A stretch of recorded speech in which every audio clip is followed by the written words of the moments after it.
S'interroger sur la notion de frontière, aujourd'hui, pendant cette période de crise sanitaire, observer ce que l'expérience des confinements vient bouleverser au niveau de nos limites spatiales, mais aussi sociales et intimes, rendre compte de tout cela en images, de sacrés défis et un projet commun porté par Stimultania, pôle de photographie, et le CPA, Centre du patrimoine arménien en 2021.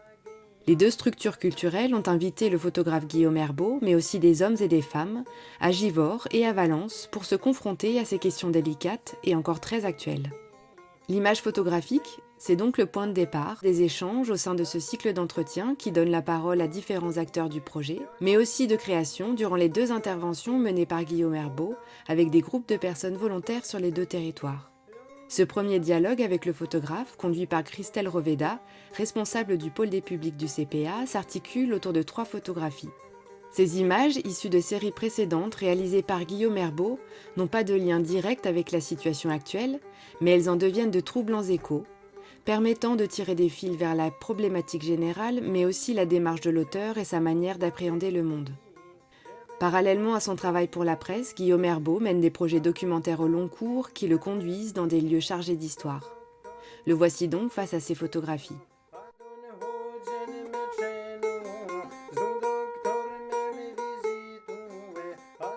Guillaume Herbeau, bonjour. Bonjour. J'ai le plaisir d'échanger avec vous aujourd'hui pour parler d'une résidence photographique qui se déroule entre Givors et Valence autour de la question de nos espaces de vie et de leur appréhension, de leur perception dans le cadre des confinements qui se sont imposés à nous ces derniers mois. Alors de votre côté, comment avez-vous vécu cette année 2020 avec ces nouvelles frontières qui se sont immiscées dans des espaces qui pourtant jusqu'à présent étaient familiers pour nous? Écoutez, en fait, l'année 2020, je pense que comme beaucoup d'entre nous, elle a été très pénible. Et pour moi, elle a été étonnante et presque anxiogène parce que j'ai l'habitude de partir un peu partout, d'être toujours en déplacement, en voyage, d'aller dans plein de pays différents. Et là, j'étais bloqué chez moi et comme chacun d'entre nous. Donc il a fallu en fait que je me réinterroge sur ma manière de regarder mon quotidien, de photographier et d'aborder le reportage. Au départ, en fait, les premiers jours du confinement, je me suis dit tout de suite, il faut que chaque jour, je photographie. Je n'arrête pas de photographier parce que pour moi, la photographie, c'est quand même aussi un exercice quotidien. C'est comme une gymnastique. Ça demande beaucoup d'efforts. Et donc, si on arrête cette gymnastique, à un moment donné, on peut perdre des choses. Donc, il fallait vraiment que je me maintienne à photographier chaque jour. Et donc, j'ai commencé à regarder les choses autour de moi, ce que je n'avais jamais fait. Des choses toutes simples, j'ai commencé à regarder à l'intérieur de chez moi, des objets, des lumières qui tombent sur les meubles, enfin des choses extrêmement simples. Et puis, au fur et à mesure, en fait, j'ai élargi mon champ pour aller à l'extérieur, photographier l'extérieur et, euh, et me rendre compte aussi d'une réalité sociale française que j'avais un peu mis de côté puisque mon travail est concentré essentiellement à l'étranger. Donc cette année 2020, en fait, ça m'a permis de retravailler en France. Donc en partant pratiquement de la photographie macro chez moi, en photographiant des pelures de pommes de terre en Mhm. caricaturant, en allant maintenant tout le temps dehors et en essayant de raconter comment la pandémie enfin, comment elle change en fait nos habitudes et surtout la politique.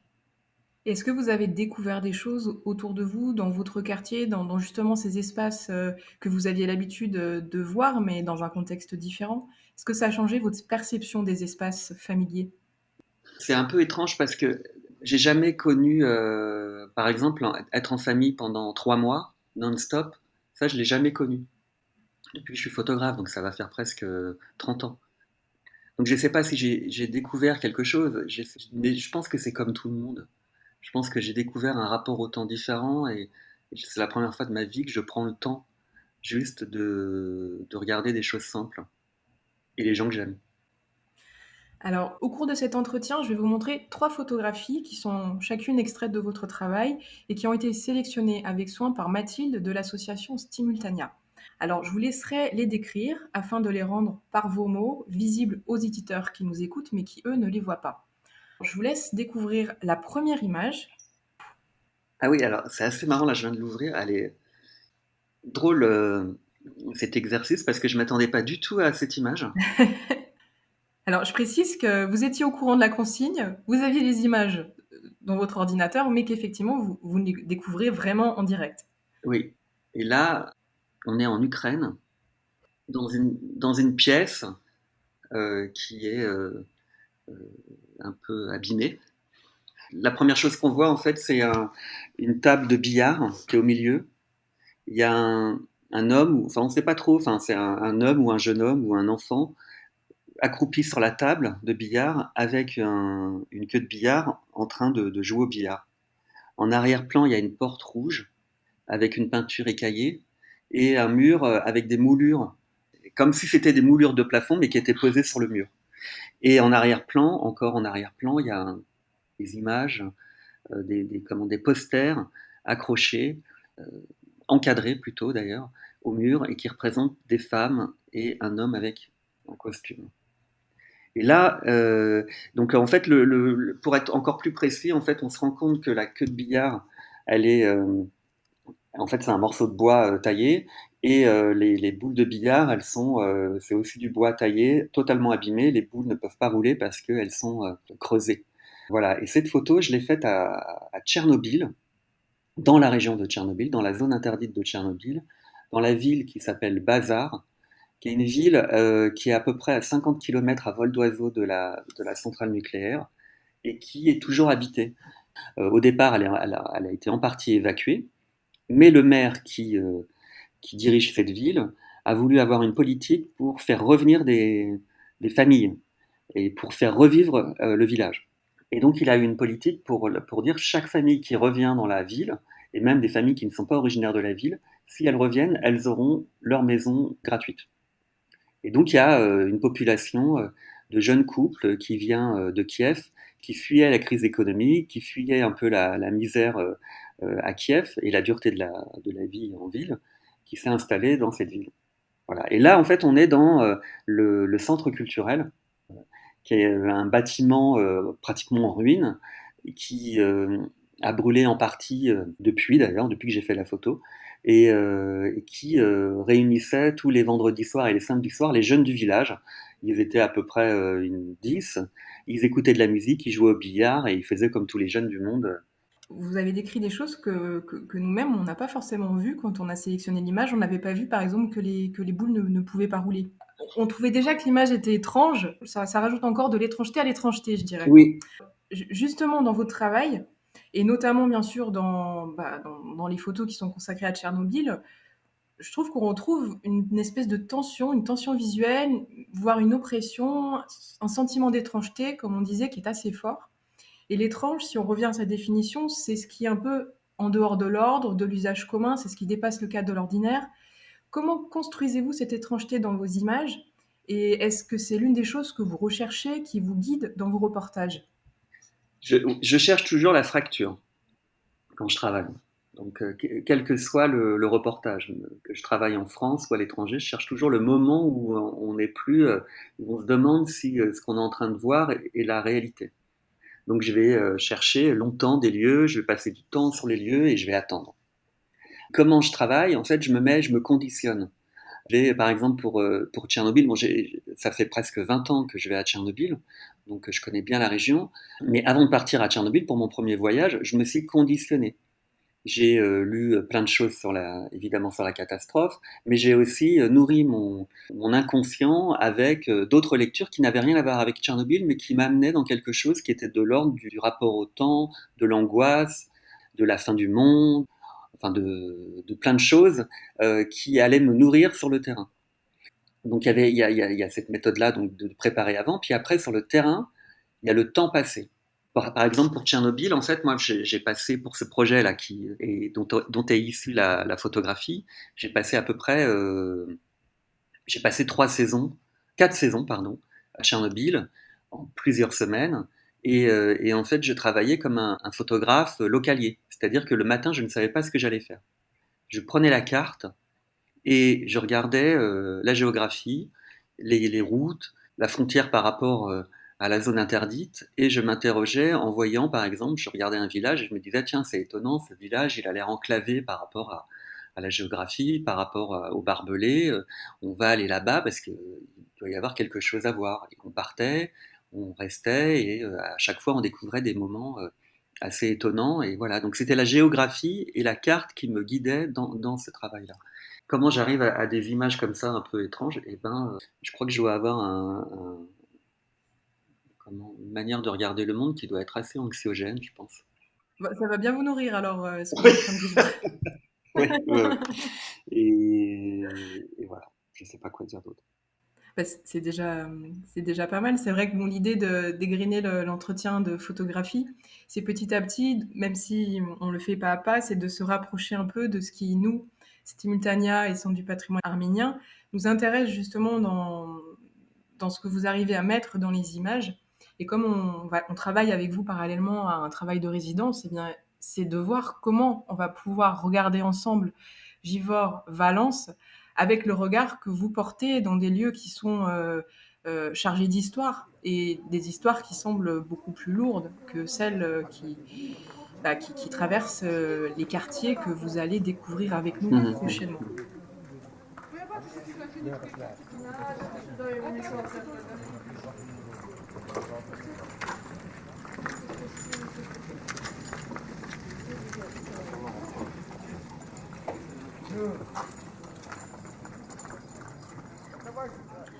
Alors, je vous cite, vous dites qu'en 2011, Tchernobyl, on y reste encore un petit peu, vous avez passé du noir et blanc, pardon, vous avez fait passer du noir et blanc à la couleur et du mouvement aux frontières.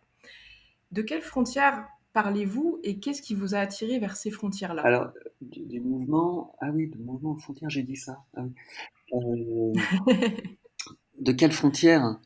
Alors déjà du noir et blanc à la couleur, parce qu'en fait, je m'interrogeais sur comment photographier aujourd'hui, et je me disais, mais en fait, la couleur, c'est une information que je ne montre pas dans mon travail en noir et blanc, et c'est une vraie information, je pense que chaque époque a sa couleur. Et je pense que c'est une vraie info à rajouter dans les images. Et en plus, moi, je n'ai pas la mémoire des couleurs. Donc j'ai vraiment Mm. besoin de photographier en couleur pour garder cette mémoire pour moi. Et du mouvement aux frontières, en fait, c'est plutôt du mouvement à un rapport au temps, et qui a un rapport au temps arrêté. Et alors oui, c'est vrai que après ce rapport au temps arrêté, eh bien, ça m'amène aux frontières de l'invisible, par exemple, puisque les frontières enfin, les frontières de l'invisible. À Tchernobyl, il y a deux frontières. Il y a une frontière qui est physique avec les barbelés, qui nous empêche de rentrer dans la zone interdite. Et puis il y a une frontière invisible, puisque même dans la zone interdite, il y a des zones qui sont contaminées et des zones qui ne le sont pas, donc il y a quelques mètres près. Et pour moi, ça, c'est une réelle frontière. On peut marcher pendant 10 mètres, ne pas être irradié, et un mètre plus loin, on va être sur une plaque avec une radiation très très forte. Et ça, c'est une frontière invisible. Et je me disais, comment montrer ces choses-là, mais en arrêtant le temps, en intégrant un rapport à l'espace différent, et donc, contrairement à ce que je pouvais faire avant, en faisant du reportage qui s'inscrivait plus dans une démarche classique, j'étais dans le mouvement, au cœur du sujet, et les personnages étaient au premier plan et pratiquement étaient plus importants que le contexte dans lequel ils étaient. Et Tchernobyl, en fait, ça m'a permis de me dire, mais il faut que je les intègre dans l'espace, que je rajoute du contexte, en fait, à leur vie. Enfin, pas à leur vie, mais à leur mouvement. Et donc que j'intègre les personnages dans un contexte pour qu'on comprenne donc dans quoi les personnages s'inscrivent. Je sais pas si c'est clair, mais... Si, si. Mm. En tout cas, c'est intéressant ce rapport au temps que vous décrivez et qui est vraiment en lien avec l'espace et ensuite les images que vous construisez. Et d'ailleurs, j'ai toujours réfléchi à la photographie comme une conjugaison.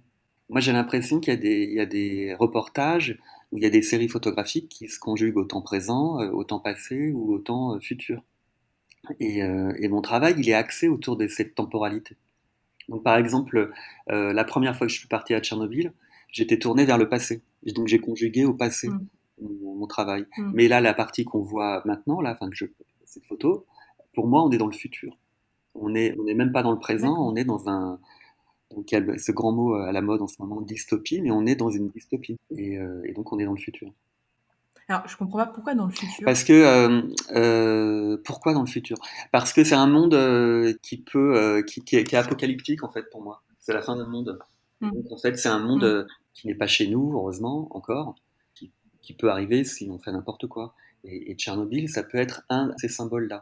Puisqu'en fait à Tchernobyl il y a deux choses. Il y a la catastrophe, l'explosion, les gens qui fuient et cette zone qui va devenir bloquée dans le temps. Et en même temps, il y a des gens qui vont revenir et qui vont vouloir vivre à l'intérieur de ces lieux contaminés.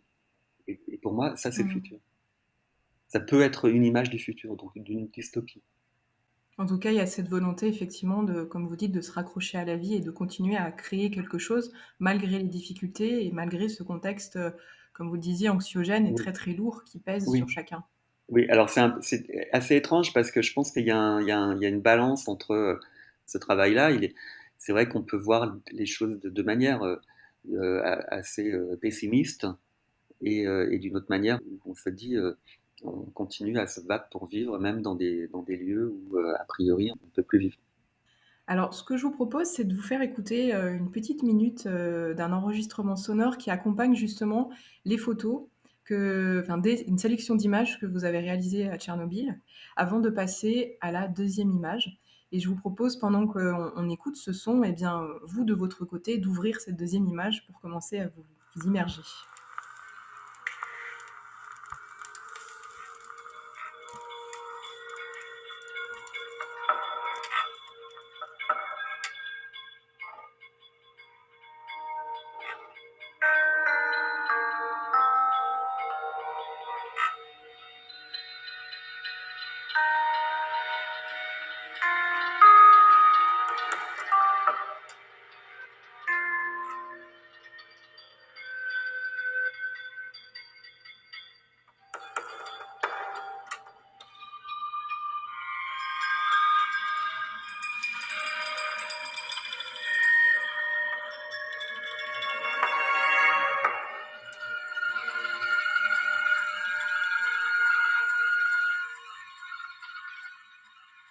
Alors, je précise que la bande son s'arrête justement sur l'image que nous venons de décrire.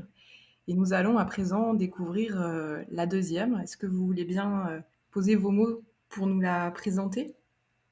Oui, donc on voit une petite fille debout contre un mur bleu. À droite, il y a un tapis accroché. À côté d'elle, il y a une photo encadrée avec un petit cadre en couleur or. Et au milieu, on distingue le visage d'un homme. Donc elle a un jogging et un pull rayé. À ses pieds, elle est donc debout. On distingue, on imagine que c'est des tapis. Et à ses pieds, il y a des peluches, une crème Nivea, je crois. Et à droite de l'image en bas, il y a encore une peluche qui représente une vache, une tête de vache. Voilà, elle est dans le clair, en clair-obscur, puisque à sa gauche, il y a une bande Mhm. noire, dont une ombre noire. Et cette petite fille, elle tient un couteau dans les mains. La main est figée. Elle ne le tient pas vraiment, en fait. La main n'est pas refermée sur le couteau, elle est ouverte. Et c'est le pouce qui tient le couteau. C'est un petit couteau de cuisine avec un manche en plastique noir. Et la lame est pointue. Elle est inquiétante, la lame en question. Elle est inquiétante, ouais. La petite fille aussi, malgré les peluches et malgré l'univers un peu enfantin qui peut l'entourer. Oui, elle me regarde, la petite fille, elle ne sourit pas, elle a l'air déterminée. Oui, elle fait un peu peur, cette petite fille. Et en même temps, ça reste une petite fille, quoi. Elle Mm. est toute mignonne et voilà. Donc et là, on est en Albanie. La petite fille s'appelle Eriola et je l'avais rencontrée dans le cadre d'une série que j'ai continuée même pendant une dizaine d'années autour de la vendetta en Albanie, les crimes d'honneur dans le nord de l'Albanie, dans la ville de Shkodra. Et voilà, donc les crimes d'honneur, en fait, c'est donc des histoires de vengeance entre familles. L'Albanie, ce qui est intéressant en Albanie pour les crimes d'honneur, si je peux le dire comme ça, c'est que c'est basé sur un texte qui s'appelle le Qanun. Le Qanun, c'était un règlement qui avait été instauré au XVe siècle par un seigneur des montagnes qui s'appelle Lek Dukadjini. C'était d'ailleurs une loi au départ orale qui a été ensuite retranscrite. En fait, là, ce règlement gérait toute la vie quotidienne. Mhm. Donc, elle gérait comment on construit sa maison, comment on accueille un étranger qui arrive dans un village, quelle est la place de la femme dans la ville, comment on organise l'autorité dans le village pour qu'il soit bien géré, etc., etc. Et à l'intérieur, on parle du crime. Et on dit, en gros, si quelqu'un tue une personne de votre famille, vous avez le droit de vous venger.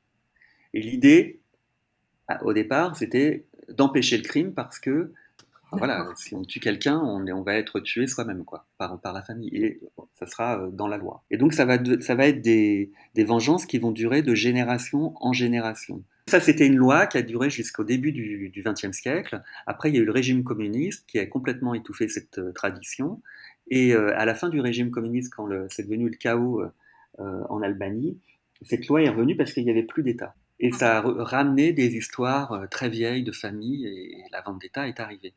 Mais là, en fait, avant, on pouvait ne tuer que le criminel, mais aujourd'hui, on peut tuer. Il y a des enfants qui sont tués, il y a même des filles qui sont tuées, et il y a des enfants qui sont cloîtrés pratiquement pendant une dizaine d'années, donc ils sont déscolarisés, etc., etc., et ils sont hors de la société avec comme perspective juste la mort. Et cette petite fille, Eriola, donc je l'avais rencontrée, et elle, c'est l'histoire inverse. Elle a 8 ans quand je la photographie. Et quand elle est née dans une famille où il n'y a que des filles. Mmh. Elle a une petite sœur et 2 grandes sœurs. Et quand elle est née, enfin la famille lui a dit, bah, tu seras le garçon de la famille. Et elle suivait tout le temps son père. Elle était vraiment tout le temps avec son père.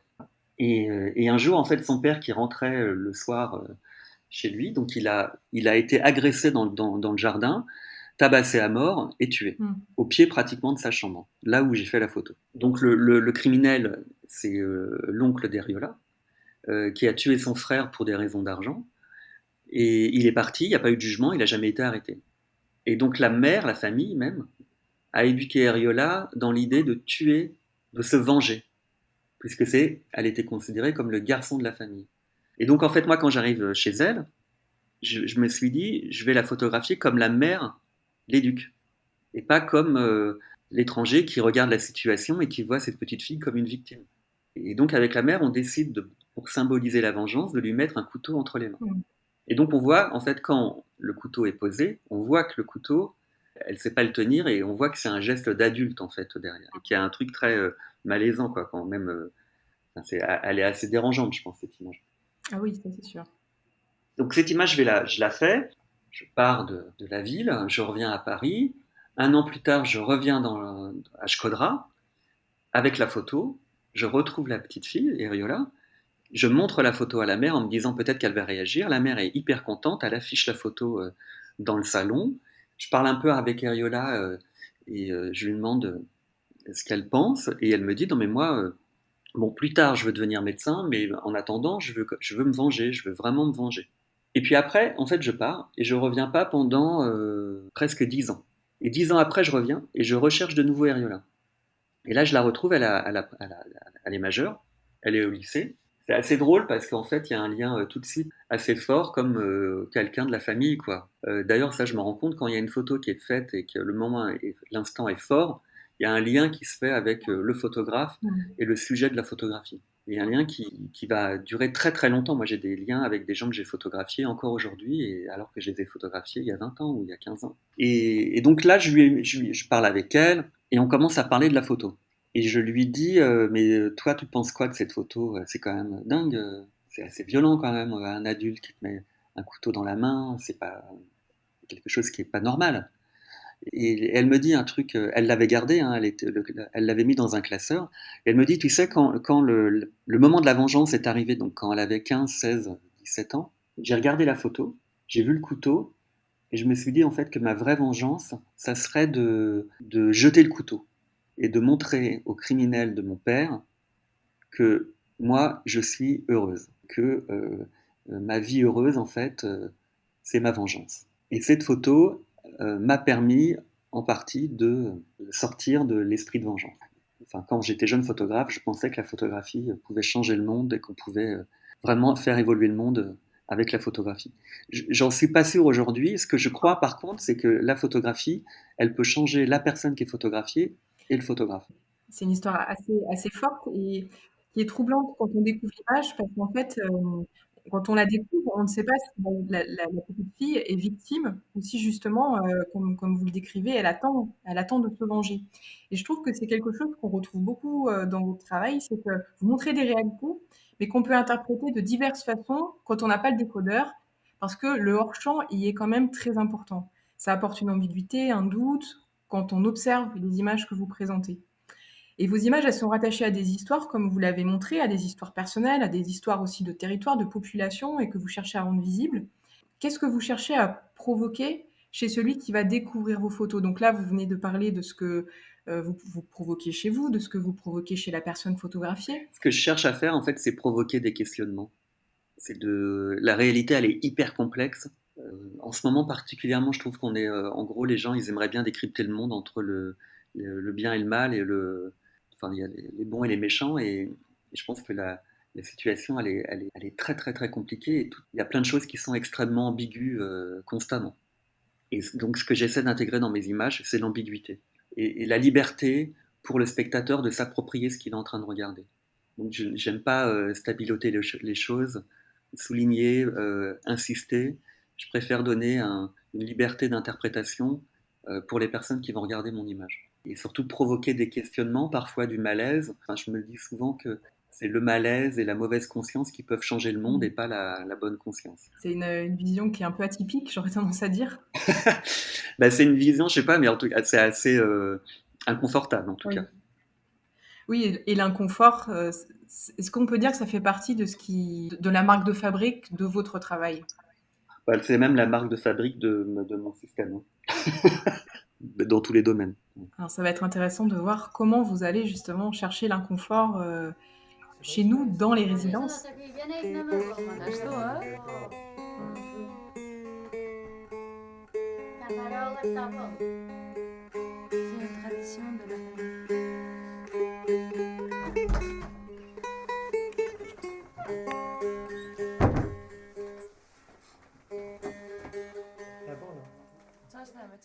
Alors, je vous propose de découvrir la troisième et dernière image. Donc je vous laisse la regarder déjà. On est sur une thématique totalement Ah oui, différente. d'accord. C'est un peu acrobatique, hein, le choix des 3 images. Ouais, en même temps, c'est assez représentatif des trois univers que je peux avoir. Donc là, on est dans la rue, Oui. on est dans une architecture soviétique, on est en Ukraine, il y a de la neige, c'est la nuit. En arrière-plan, il y a un bâtiment très fort qui est blanc avec des colonnes. Et devant, quelques dizaines de mètres devant, il y a une rangée d'hommes qui sont des gens des forces de l'ordre ukrainiens avec des boucliers en métal et qui forment une barrière en fait pour bloquer l'accès à ce bâtiment en arrière-plan. Voilà, le bâtiment en arrière-plan, c'est le palais présidentiel ukrainien. C'est une photo que j'ai faite en 2013 au début de ce qu'on appelle la révolution Maïdan, la révolution de la dignité en Ukraine, qui va se finir dans un bain de sang sur la place Maïdan avec une centaine de morts et qui va ensuite découler sur l'annexion de la Crimée par la Russie, puis le début de la guerre et la guerre dans la région du Donbass à l'est de l'Ukraine.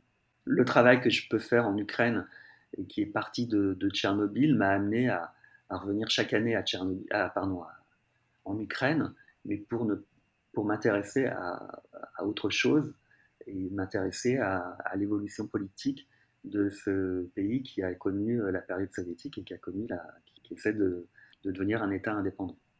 Alors là, on est sur un paysage qui est totalement, différent. Déjà, on est sur un paysage ouvert, alors que dans les 2 autres images, on était sur des espaces très confinés, un peu oppressantes. Et d'un autre côté, cette nuit qui enveloppe les personnages, avec la neige qui vient tamiser un peu l'ambiance, je trouve, renvoie aussi à un espace malgré tout un peu confiné. Et je trouve qu'il perturbe aussi parce que, comme vous le disiez, on est dans une histoire où on s'attend peut-être plus à avoir des confrontations, à avoir des images extrêmement mobiles. Et là, vous parliez du temps tout à l'heure, on est dans une image où le temps semble s'être complètement arrêté. Est-ce que c'est ça que vous recherchiez? Est-ce que là encore, on est dans une espèce de contradiction par rapport à ce qu'on voit? Est-ce que c'est vraiment au regardeur de se faire son idée de l'image? Quel était votre objectif de cette image? C'est un peu tout ça. Je vous avoue que sur le terrain, en fait, je suis tellement dedans que Je ne suis pas en train de me dire qu'est-ce que j'ai envie de montrer aux spectateurs, parce que là, on est vraiment dans un moment, en fait, c'est vrai que c'est un moment de silence, entouré par la foule au final, parce qu'il y a des gens qui passent derrière moi, Et qu'on ne on voit ne voit pas, qu'on pas. ne voit pas, c'est ça qui Ouais. est intéressant aussi. Et ce qui m'intéresse, c'est l'entre-deux là. On pourrait croire que tout est calme, et en même temps, la ligne des militaires nous montre qu'il y a quelque chose qui est très tendu. Et c'est encore en fait comment une image ambiguë, où on ne sait pas si c'est le calme avant la tempête ou après la tempête, quoi. En tout cas, on est dans un entre-deux. Et je pense que moi, quand je photographie un événement, une actualité, j'essaie d'intégrer ça. J'essaie d'intégrer l'entre-deux.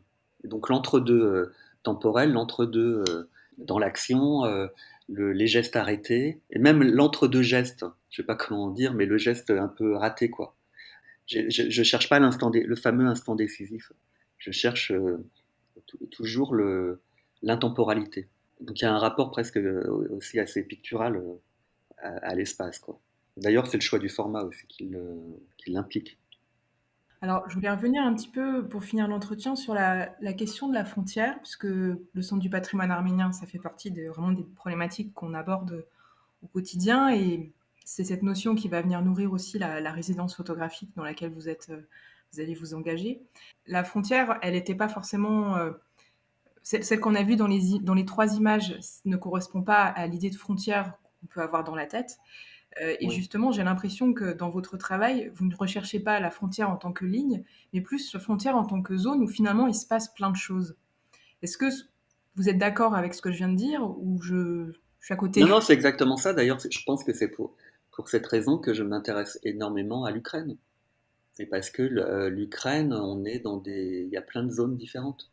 Il y a des zones de paix, des zones de guerre et des zones contaminées et qui sont pratiquement séparées. Quand on va dans la zone de guerre, on doit passer des barrages et il faut avoir des autorisations. Quand on va dans la zone de Tchernobyl, c'est pareil. C'est exactement la même chose. Il y a une ligne, il y a une frontière, on passe la frontière, on doit être autorisé, on doit même parfois payer. Voilà. Et puis les zones de paix, bah, voilà, c'est entre les. Et c'est vrai que c'est pas la ligne de la frontière qui m'intéresse, c'est ces zones où la vie est complètement différente. Et en même temps, en fait, quand on rentre dans ces zones, on sait que on est dans un monde qui est très loin des réalités de nos vies quotidiennes. Alors justement, je reviens un peu sur le début de l'entretien pour terminer l'entretien. On a commencé par le quotidien, par l'impact de ce qu'on est en train de vivre actuellement dans nos espaces de vie. On en a un peu parlé déjà, mais comment cette expérience globale va-t-elle nourrir vos travaux à venir, voire créer peut-être de nouveaux désirs de thématiques ou de démarches ou de rapports. Vous parliez tout à l'heure du passage du noir et blanc à la couleur. Il y a des choses parfois qui déclenchent d'autres choses dans un travail créatif. Est-ce que vous pensez que ça risque d'être le cas pour vous par rapport à ce qu'on vit actuellement? Je ne sais pas. Je peux pas le dire maintenant parce que c'est un peu tôt parce qu'en fait on est dedans et on Mhm. est chacun tous dedans. Donc je suis comme tout le monde, je suis comme tous les citoyens. Par contre, non, parce que la chose vraiment qui modifie, ça modifie peut-être pas mon regard, mais c'est surtout mon implication. Mhm. Comme je suis contraint de rester en France pour l'instant, ce qui influence mon travail, c'est le fait de revenir à des choses qui sont liées à mon pays. Et donc là, j'ai commencé un travail depuis 6 mois autour de la France, de la République, cette période qui est une période transitoire, Un peu une période de maturation aussi, finalement. peut-être. On espère. Ouais, je sais pas. C'est pas ce que je montre dans mes photos là. Mais oui, oui. Mais je sais pas, je peux pas. Pour l'instant, en tout cas, Oui, on est dedans. c'est un peu tôt pour Mhm. savoir comment mon travail peut évoluer par rapport à ce qu'on vit aujourd'hui. Donc on verra ça en working Oui. progress. En tout cas, je vous remercie pour le temps que vous nous avez consacré et puis pour vous être prêté un peu à ce jeu, comme je le disais, un peu acrobatique entre les thématiques, entre les travaux qui sont très très différents chacun. Et puis je vous donne rendez-vous très bientôt en images, puisqu'effectivement il y aura un rendu sous forme d'exposition des résidences qui auront été réalisées à Givors et à Valence. Donc merci beaucoup et puis on a hâte de voir le résultat de ce Ben, c'est travail. moi qui vous remercie et puis pareil, je suis impatient de commencer à travailler avec vous. Nos espaces de vie de Nouvelles Frontières est un projet mené en partenariat par le CPA et Stimultania sur l'année 2021. Une exposition prévue à l'automne 2021 au CPA à Valence rassemble la production réalisée par les participants et plusieurs temps de rencontres et débats sont organisés par Stimultania à Givors sur cette même période. Les fonds sonores sont issus d'enregistrements réalisés par Guillaume Herbeau à Bazar en Ukraine et à Shkodra en Albanie. La musique, introduite par Christelle Roveda, est composée par José Bautista pour la vidéo The Zone réalisée par Guillaume Herbeau. Un grand merci à Guillaume Herbeau, à nos soutiens, au ministère de la Culture dans le cadre du dispositif Entre les images, programme national d'ateliers de transmission et de pratiques photographiques développé par le réseau Diagonale, à la Direction régionale des affaires culturelles Auvergne-Rhône-Alpes, à la région Auvergne-Rhône-Alpes et à la ville de Givors. Merci à nos diffuseurs et partenaires, le réseau Traces, Histoire, Mémoire et Actualité des migrations en Auvergne-Rhône-Alpes, Radio Méga, RCF 26, Radio Saint-Ferréol et Radio BLV.